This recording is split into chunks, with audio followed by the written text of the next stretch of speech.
وعلى آل إبراهيم إنك حميد مجيد اللهم بارك على محمد وعلى آل محمد كما باركت على إبراهيم وعلى آل إبراهيم إنك حميد مجيد اللهم إنا نسألك بكل اسم هو لك سميت به نفسك أو أنزلته في كتابك أو علمته أحدا من خلقك أو استأثرت به في علم الغيب أن تجعل القرآن العظيم ربيع قلبي ونور بصري وجلاء حزني وذهاب همي اللهم لا تجعل القرآن العظيم حجة علينا واجعل القرآن العظيم حجة لنا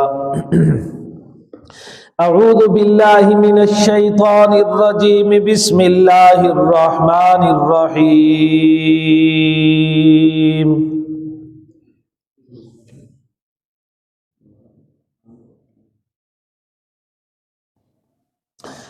قال يا آدم أنبئهم بأسمائهم فلما أنبأهم بأسمائهم قال ألم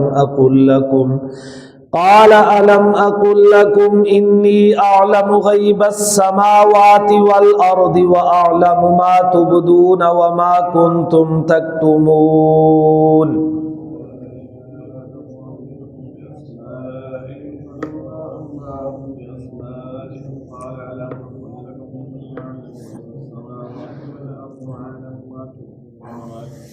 وَإِذْ قُلْنَا لِلْمَلَائِكَةِ اسْجُدُوا لِآدَمَ فَسَجَدُوا إِلَّا إِبْلِيسَ أَبَى وَاسْتَكْبَرَ وَكَانَ مِنَ الْكَافِرِينَ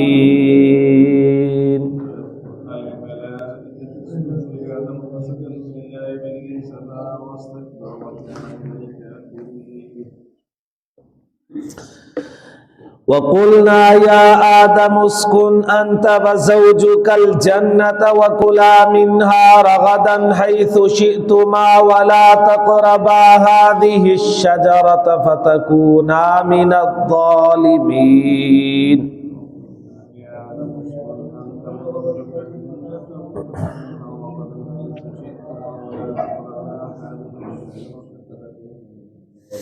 فأزلهما الشيطان عنها فأخرجهما مما كانا فيه وقلنا اهبطوا بعضكم لبعض عدو ولكم في الأرض مستقر ومتاع إلى حين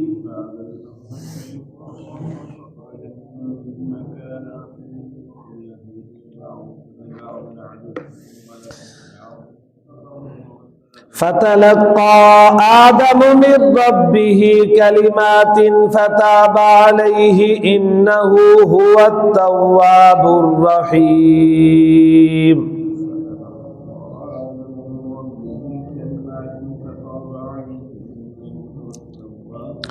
قلنا اهبطوا منها جميعا فإما يأتينكم مني هدى فمن تبع هداي فلا خوف عليهم ولا هم يحزنون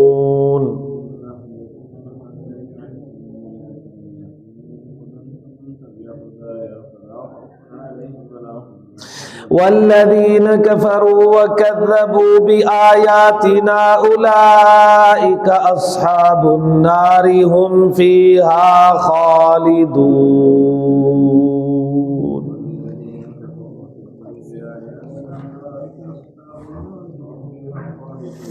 صدق الله العظيم